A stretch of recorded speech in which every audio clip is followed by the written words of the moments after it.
Harga minyak zaitun kini berada di titik tertinggi dalam sejarah industri modern. Di Eropa, kawasan penghasil minyak zaitun terbesar dunia, petani melaporkan panen terburuk selama beberapa dekade. Dan bagi konsumen di seluruh dunia, kenaikan ini terasa langsung. Harga melompat hingga lebih dari 2 kali lipat hanya dalam 2 tahun. Namun, sebelum kita membahas krisis yang mengguncang pasar global, ada satu hal mendasar yang harus dipahami. Minyak zaitun adalah produk yang proses produksinya sangat kompleks dan sangat bergantung pada kondisi alam. Bahkan perubahan kecil dapat mempengaruhi hasil panen dan kualitas. Lalu bagaimana minyak zaitun sebenarnya ini dihasilkan? Dan apa yang sebenarnya membuat harganya meningkat secara drastis?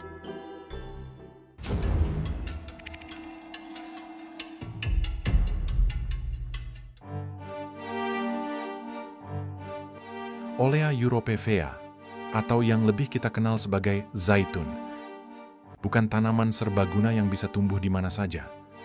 Tanaman ini hanya dapat berkembang optimal di iklim Mediterania. Dengan musim panas kering, curah hujan rendah, dan paparan matahari yang stabil. Itulah sebabnya lebih dari 70% produksi global terkonsentrasi di Spanyol, Italia, Yunani, dan kawasan sekitarnya. Tetapi zaitun bukan sekedar buah yang diperas begitu saja. Setiap varietas, warna, dan tingkat kematangan menentukan kualitas minyak yang dihasilkan dan pada akhirnya menentukan harga. Buah yang dipanen terlalu awal menghasilkan minyak hijau dengan karakter yang lebih kuat. Sebaliknya, buah yang dipanen saat matang menghasilkan karakter yang berbeda. Di pusat-pusat produksi dunia, bibit zaitun biasanya diperbanyak melalui 2 cara utama. Yang pertama, penyemaian biji, yang jarang digunakan karena hasilnya tidak selalu konsisten. Yang kedua, stek batang, metode yang lebih umum karena menghasilkan bibit dengan sifat identik dengan pohon induk yang berkualitas tinggi. Stek batang ditempatkan pada media lembab dengan kelembapan dan pencahayaan yang dikontrol ketat. Setelah akar mulai berkembang, biasanya dalam beberapa bulan, bibit dipindahkan ke pot kecil untuk memperkuat batang dan sistem perakarannya. Baru setelah berusia cukup kuat, bibit siap menuju tahap berikutnya, penanaman di lahan produksi. Pohon zaitun adalah investasi jangka panjang. Berbeda dari tanaman lain yang cepat panen, zaitun membutuhkan 3 hingga 5 tahun sebelum menghasilkan buah dalam jumlah yang layak secara ekonomi. Ada 2 sistem penanaman yang umum digunakan, yakni perkebunan tradisional, jarak tanam 6-7 meter antar pohon, mengandalkan pola alami dan usia pohon yang bisa ratusan tahun. Dan penanaman secara super intensive farming. Jarak tanam hanya 1,2-1,5 meter antar pohon, ditanam berjajar seperti kebun anggur dan dirancang agar bisa dipanen dengan mesin otomatis. Zaitun tidak bisa tumbuh baik di tanah basah. Karena itu, drainase yang baik menjadi syarat mutlak untuk mencegah kerusakan akar dan penyakit yang berbahaya bagi produktivitas jangka panjang. Meski dikenal sebagai tanaman yang tahan kering, zaitun tidak bisa dibiarkan tumbuh sendiri. Perawatan intensif tetap dibutuhkan agar pohon menghasilkan buah berkualitas tinggi. Pemangkasan dilakukan setiap tahun untuk mengatur cahaya yang masuk ke bagian dalam kanopi pohon. Tanpa pemangkasan, pohon tumbuh terlalu rimbun dan kualitas buah menurun drastis. Setiap tahun, biasanya pada akhir musim semi, pohon zaitun mulai memunculkan bunga berukuran sangat kecil. Masing-masing pohon dapat menghasilkan ribuan bunga, namun hanya sebagian kecil yang akan berkembang menjadi buah. Berbeda dengan banyak tanaman buah lain, pohon zaitun tidak mengandalkan serangga untuk penyerbukan. Sebagian besar proses terjadi melalui angin. Butiran serbuk sari yang sangat ringan berpindah dari satu bunga ke bunga lain ketika angin bertiup. Agar proses ini berjalan baik, kondisi cuaca harus seimbang. Tidak terlalu lembab, tidak terlalu panas, dan tidak disertai angin kencang yang merontokkan bunga. Jika keseimbangan ini terganggu, jumlah buah yang terbentuk akan menurun tajam. Setelah penyerbukan berhasil, bunga akan mulai berubah menjadi bakal buah. Pada tahap ini, Pohon membutuhkan air dalam jumlah yang tepat, tidak berlebihan, dan tidak boleh kekurangan. Buah zaitun mungkin terlihat kecil dan sederhana, tetapi struktur di dalamnya sangat kompleks. Secara umum, buah zaitun terdiri dari 3 bagian utama, yaitu kulit atau eksokrap, daging buah atau mesokrap, dan biji atau endokrap. Namun yang paling penting bagi industri minyak adalah bagian mesokrap, karena disinilah minyak tersimpan dalam jumlah terbesar. Mesokrap akan mengakumulasi lemak alami dalam bentuk triglycerides. Kandungan inilah yang keluar dan berubah menjadi minyak zaitun.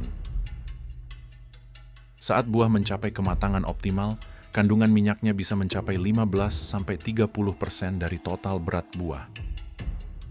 Ketika buah telah mencapai kematangan, tibalah saat panen. Panen zaitun adalah tahap kritis dalam produksi minyak. Di banyak negara penghasil utama minyak zaitun dilakukan dengan metode kombinasi, yakni manual dan mekanis. Pada metode tradisional ini, pekerja memetik zaitun langsung dari pohon menggunakan tangan atau tongkat penggetar.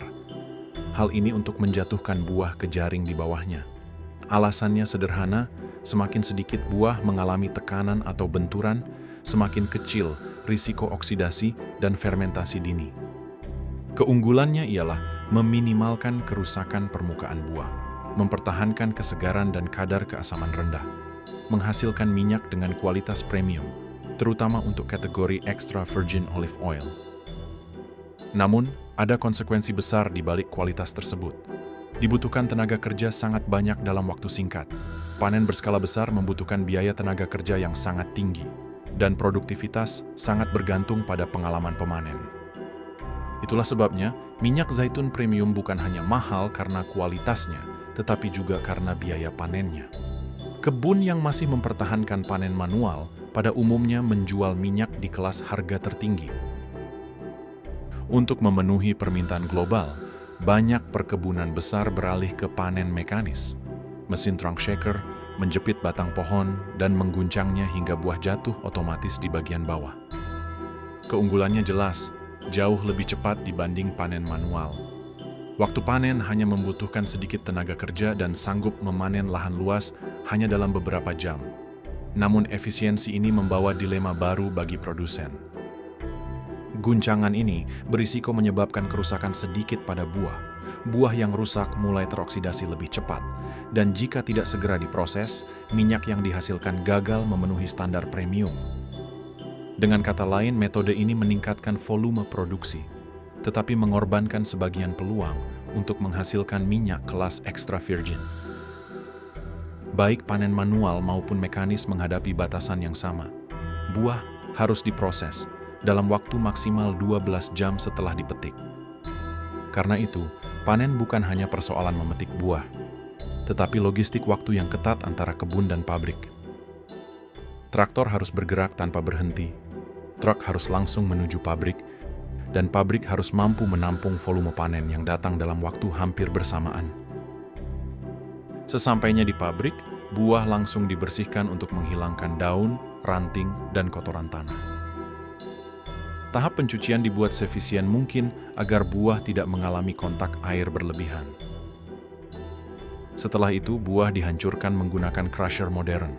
Dari sinilah pasta zaitun dihasilkan. Campuran kulit, daging, dan biji yang akan menjadi dasar ekstraksi. Pasta ini kemudian masuk ke tahap paling menentukan, malaxation. Dalam tahap ini, pasta diaduk perlahan pada suhu rendah selama 20 hingga 45 menit. Tujuannya adalah menggabungkan tetesan minyak kecil menjadi partikel yang lebih besar sehingga lebih mudah dipisahkan. Suhu harus dijaga ketat. Jika melebihi 27 derajat Celcius, minyak dapat kehilangan kualitasnya dan tidak lagi layak disebut extra virgin. Setelah malaxation, pasta zaitun menuju proses sentrifugasi. Disinilah minyak dipisahkan dari air dan ampas buah. Mesin sentrifugasi berputar pada kecepatan tinggi, memanfaatkan perbedaan densitas antara air, minyak, dan serpihan padat. Teknologi ini menggantikan metode tradisional seperti pres hidrolik, karena lebih higienis dan menghasilkan minyak yang lebih stabil. Minyak yang keluar dari sentrifugal masih mengandung partikel halus. Karena itu, Dilakukan tahap filtrasi untuk menghilangkan residu. Beberapa produsen memilih tidak memfilter minyak mereka untuk mempertahankan aroma, namun opsi ini membuat minyak lebih cepat rusak. Setelah proses penyaringan selesai, minyak dipindahkan ke dalam tangki stainless steel yang dirancang khusus untuk kedap cahaya, kedap oksigen, dan bersuhu stabil. Dua faktor cahaya dan oksigen adalah musuh terbesar kualitas extra virgin olive oil. Dari sinilah minyak kemudian diklasifikasikan ke beberapa kategori utama. Pertama, extra virgin olive oil memiliki kualitas tertinggi dan kadar keasaman sangat rendah.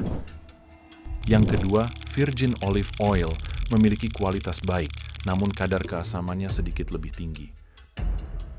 Dan yang terakhir, refined olive oil, minyak dari kualitas yang lebih rendah, yang kemudian dimurnikan melalui proses kimia untuk menghasilkan rasa yang lebih netral. Namun ada satu masalah besar yang kini membayangi seluruh industri. Kategori-kategori minyak zaitun tersebut sedang berada dalam ancaman serius. Produksi zaitun global jatuh selama 3 tahun berturut-turut, dipukul oleh perubahan iklim ekstrim, gagal panen berulang di kawasan Mediterania, dan permintaan dunia yang terus naik. Kenaikan harga minyak zaitun bukanlah kejadian mendadak. Ada serangkaian faktor yang terjadi bersamaan dan semuanya saling memperburuk situasi.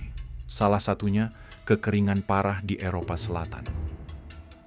Spanyol merupakan produsen hampir 40% yang memenuhi minyak zaitun dunia, mengalami musim panas terpanas dalam sejarah modern. Tanaman zaitun mengalami stres, bunga rontok sebelum sempat berbuah, dan zaitun yang tumbuh berukuran jauh lebih kecil dari normal.